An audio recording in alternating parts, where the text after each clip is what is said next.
Thanks to Brookings for having us here. This has been a good month for the middle skills question. It would have been a good month even just if we had Ron's event here today. But beyond that, there have been some other good things that have happened that I think give us a lot of hope, at least at the federal policy level. Two main things I want to talk about. Obviously, we talked a lot about the Recovery Act. And I think, in many ways, I'm going to say things that folks have already said several times over. But take a look at an act that was supposed to be, it was about job creation. It was an investment strategy. It was going to be investing in industries, investing in infrastructure, investing in human capital. It was going to create jobs in a strategic way. 3 to 4 million jobs are going to be created or maintained, the vast majority of which are middle-skilled jobs. If you look at any of the industries that have been talked about, whether it's the transportation industry or the expansion of broadband into rural areas or the digitizing of medical records or green jobs as broadly defined, these are all primarily, the jobs that we're talking about are primarily middle-skilled jobs. So given that, even as, and it's due to a lot of work, including folks in this room, that we were able to convince Congress to put more money into Department of Labor programs for workforce training, $4 billion, which is a big deal. It's a big ticket given what it is that those programs currently get. But look how it compares to the other education investments in the package. So we're talking $70 billion going to states through state stabilization, mostly going to K-12 education. $30 billion going to primarily fund traditional higher education, whether it's through the expansion of Pell Grants or the new American Opportunity Tax Credit, both of which really are structured for folks who are going to school full-time. Take that $70 billion, $30 billion, and we're talking about $4 billion, and really it's less than $4 billion if you're really looking at the amount of it that's actually targeted to people currently in the workforce, the 7 million folks who've lost their jobs, the tens of millions of people who are in restructuring industries right now that may need to be working on layoff aversion and retraining to keep those jobs, and as was already mentioned, the 80 million or more folks that we have in our workforce that currently don't have the basic skills to even get into an occupational training program to get a middle skill credential. So even as we made an important first step here, we have a long way to go to kind of change the conversation for where middle skill credentials and the kind of training that we've been talking about today figures into the broader education policy discussion here in Washington. And we've also talked about the fact that we want to make sure that money is spent well. So we would say we need to get that investment a little bit more back into the proportion of what is demanded by the labor market.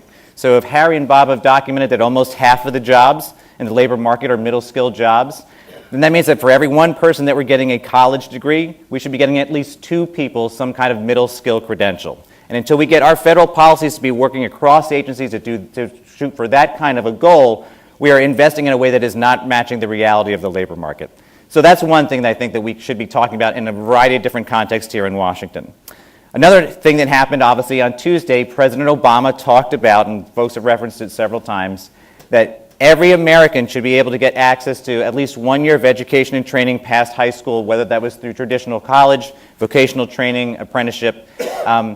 For those of us who have been part of the Skills to Compete campaign, and for those who don't know, Skills to Compete is an effort across business, labor, colleges, community-based organizations, folks from the public health, workforce and education systems, where we've said it's time to change the definition of public education in this country. We should be working to get everybody the equivalent of at least 2 years of education and training past high school, terminating in some kind of industrial certification, vocational degree, or even one's first 2 years of college, and to make sure that we get everybody the necessary basic skills in order to be able to benefit from that training investment. But we'll take President Obama talking about the fact that we're trying to get everybody 1 year of education and training. We're ready to work with him on that. I think what we need to figure out, again, is for whom are we talking about creating that benefit? And we probably are the only people in Washington that are not sitting at their computers right now reading what's actually in the budget that's being released as we speak. And so we will know more details maybe by after lunchtime today. But the reality is that most of the conversation around that proposal has been primarily focused on young people,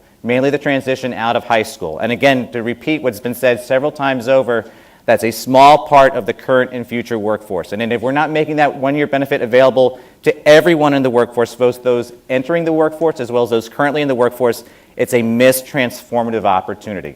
So how do we do that? We want to create diversity of pathways. and we've talked about a number of different things that we could do within federal policy. So we can change WIA so that there really is a much greater amount of training that is being done by that program.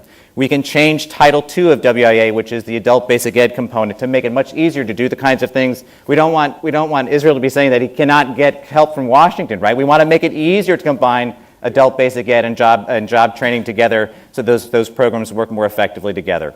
We should be changing how we think about federal financial aid, so it's not just about full-time students, that folks can go back to school as they're working full-time, taking care of their families, and still trying to get skills so they can advance within their own industries. We can do the same with our education tax credits as well.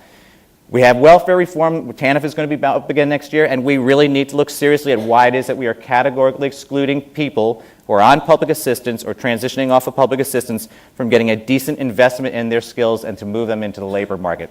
Those are the kinds of things that we're going to have to do if we're really going to solve the middle skills gap that we've identified already in a number of different industries here in the United States.